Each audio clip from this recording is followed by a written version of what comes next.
45 ans, qu'elle fête ce mercredi. Charlène de Monaco est aujourd'hui une femme accomplie, princesse du Rocher, où elle s'affirme jour après jour comme une personnalité incontournable.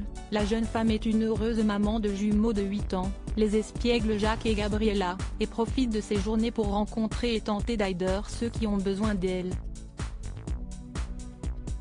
Un rôle qu'elle a adopté il y a plus de 11 ans désormais, lors de son mariage avec Albert de Monaco en juillet 2011.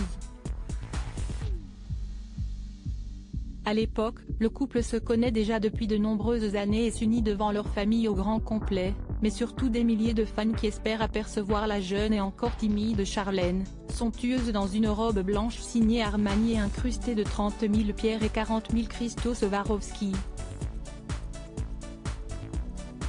Une robe sublime que la princesse avait décidé de ne pas accompagner d'un diadème. Son voile, long de 5 mètres, était en effet posé à même son chignon.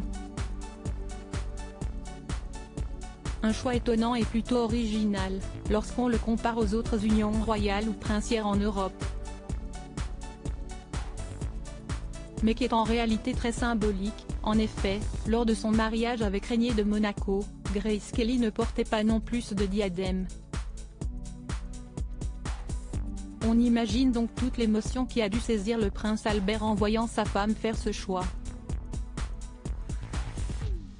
Sa femme, souvent comparée à sa mère, décédée en 1982 dans un accident de voiture d'ailleurs, toutes les deux blondes et magnifiques, elles étaient également originaires d'un autre pays, les USA pour Grace, l'Afrique du Sud pour Charlène, et ont tout abandonné pour suivre leur prince.